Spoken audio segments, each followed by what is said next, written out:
Rocket League has been gaining a lot of popularity lately, so I decided to make a video explaining the best way to play Rocket League on KBM, keyboard and mouse.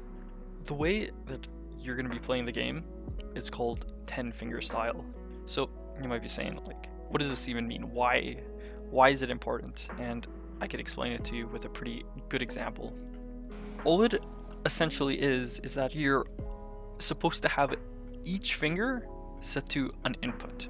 So you can have your pinky on A roll, you can have your index on A, your middle finger on W, your pointer on D, your thumb on space. But the way you play, you're not supposed to be moving your fingers around, because moving your fingers around is pretty inefficient. And I can give you a little example right here on what that exactly means. So if I was to play on the default controls and I'm gonna go hit this ball, if I want to jump off the wall, I have to slow down, and that means I'm going to have to take my finger off of W and put it onto S. But after I jump, I'm going to want to put my finger back onto W, and then to land properly, I'm going to want to put my finger back onto S. And basically what this creates, it just creates a scenario where you're trying to move your finger up and down, up and down, up and down, trying to perfectly click all these keys, when there's a much easier way to solve this issue. It's just to put one finger on W and one finger on S. Yeah, it's kind of weird when you start it off, but just imagine if you're playing Rocket League with only one finger for A and D. How weird would that be? Would turning left and right be hard? It would be pretty hard for someone to do. So putting W and S on the same finger is essentially just disabling yourself and making the game a lot harder for you to play.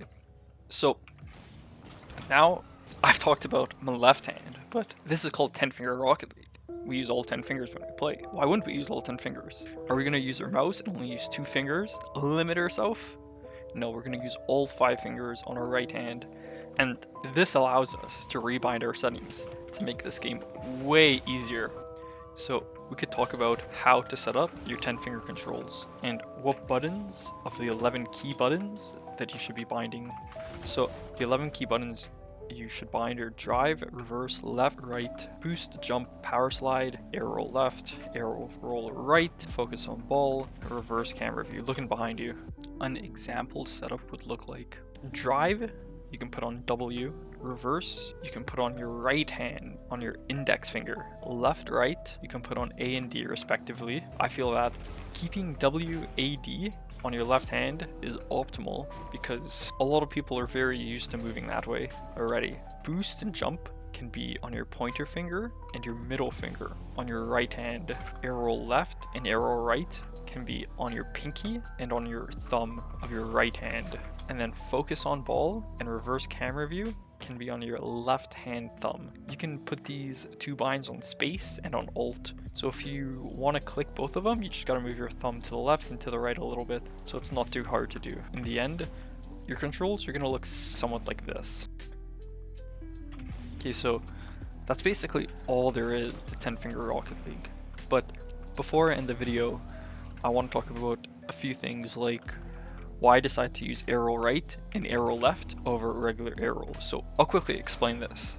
So regular arrow works on 2 planes, where arrow right and arrow left works on 3 planes. So a quick example of that is if I want to use regular arrow and go to the right and use arrow right, I'm not able to do that because using arrow uses up the button to go to the right. It's the same on controller as well. So you gotta jump, use your arrow right button, and then click D to go to the right. And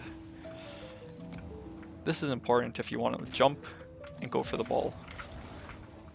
And with the way Rocket League is progressing and players are just getting more and more skilled as the game goes on, I think it's pretty stupid to only use one arrow, because that's going to leave you weak. You're going to have a weak side, you're going to have a strong side, when you can just set both of them now. And it might be a little harder to learn, but you won't be nervous on one side of the field when you eventually learn how to play this game. The next thing I want to talk about is when you're learning how to play this game and you're new to these controls, your fingers are not going to listen to you. You're going to try and click your pinky and your pinky's not going to be clicking. it's going to be like your middle finger, and that's just because you don't have the muscle memory or finger strength to do it yet. And unfortunately, the only way to get better is through repetition.